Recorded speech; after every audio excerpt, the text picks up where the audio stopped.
Bé, bona tarda, benvinguts tots a aquest acte inaugural del Màster de Cultures Medievals i que coincideix també amb la 6a jornada de Cultures Medievals que organitza l'IRCUM. És el tercer any consecutiu que aquests dos actes coincideixen i es fan coincidir i d'alguna manera venen a representar l'interès que tenim des de l'IRCUM i des del mateix Màster de Cultures Medievals d'intentar establir vincles i llaços entre les diferents disciplines que tracten de temes medievals. En primer lloc, voldria agrair a la Facultat de Filologia que puguem estar avui fent aquest acte aquí en aquesta magnífica aula capella. I potser d'entrada hauria de dir que jo estic aquí en representació de l'IRCUM i en substitució del seu director i de la seva vicedirectora que per qüestions de caire personal avui no han pogut assistir. Així que una mica a correcuita m'ha tocat a mi presentar aquest acte i bé, he recollit una mica les informacions que ells volien donar-vos avui en aquest dia i intentaré resumir el que m'han comunicat. Actualment podem dir que el Màster de Cultures Medievals és un màster consolidat, és un màster que ja porta alguns anys funcionant i que esperem poder-lo dotar el més aviat possible d'una continuïtat, de la continuïtat que es mereix amb un doctorat especialitzat en el món medieval. I com a notícies o novetats de l'IRCUM destacaria potser que els darrers anys, sobretot el darrer any, hem fet un esforç gran per donar-nos a conèixer, per visibilitzar la nostra tasca, també amb banderoles com aquesta que avui estrenem i que presidirà alguns dels actes que anirem fent. No és només per avui, sinó que l'anirem portant a tot arreu on anem. Potser destacar que hem estat fent una sèrie d'activitats en col·laboració amb algunes entitats culturals com l'Ateneu Barcelonès o com la Fundació Romea, que aquest any s'està preparant una lectura dramatitzada del Tirant per Sant Jordi, que crec que serà força interessant. Destacar també que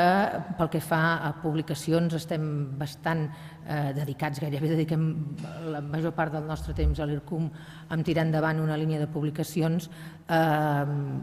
La primera, diguem-ne, materialització d'aquesta feina la tindrem en les properes setmanes amb la publicació del primer número de la col·lecció Lliçons, Lessons, que amb una edició bilingüe català-anglès recull les conferències marc, les ponències marc, precisament d'aquestes jornades de cultures medievals que es venen desenvolupant dues edicions cada any i que molts de vosaltres ja heu anat seguint o bé presencialment o bé a través dels vídeos que pengem a la pàgina de l'IRCUM.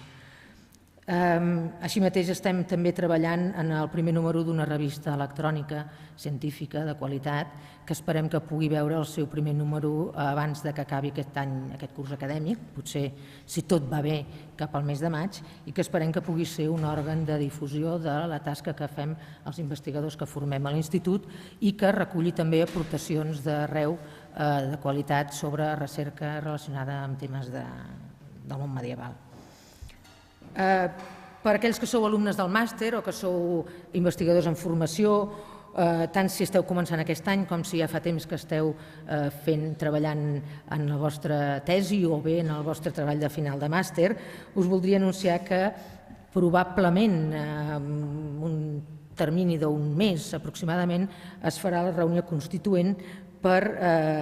de l'Associació d'Estudiants que està inclosa dins de l'IRCUM i que m'acaben de comunicar que portarà per nom Ardit.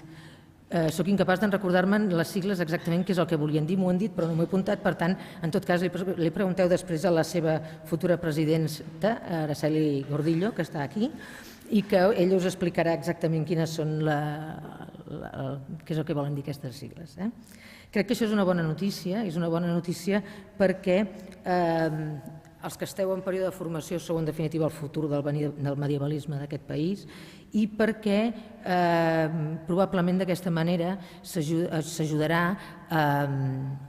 establir ponts, lligams personals i també científics entre persones de diferents disciplines que esteu treballant en temes d'època medieval,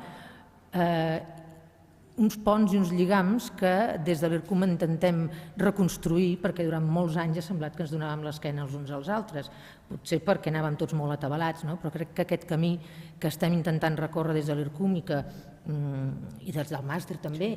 que ja neixen els dos amb la mateixa filosofia i que ens està costant tant perquè tots tenim la nostra inèrcia, diguem-ne, com a investigadors i costa a vegades de trobar aquests punts de contacte, doncs en les futures generacions ja no sigui tan complicat perquè des d'un bon inici haureu tingut una plataforma des de la qual poder establir aquests lligams, com dic, tant científics com personals també, que a vegades marquen molt també les bones relacions entre les diferents disciplines. Bé, i per part meva res més, suposo que em deixo moltes coses que s'han anat fent i moltes lluites i batalles per aconseguir tirar endavant tots aquests projectes. La conferència anirà seguida d'una taula rodona sobre el tema els altres lèxics. En aquesta taula hi participarà el doctor Ignasi Bages, que és cap del Departament d'Història Medieval, Paleografia i Diplomàtica de la Universitat de Barcelona i professor catedràtic d'aquest departament.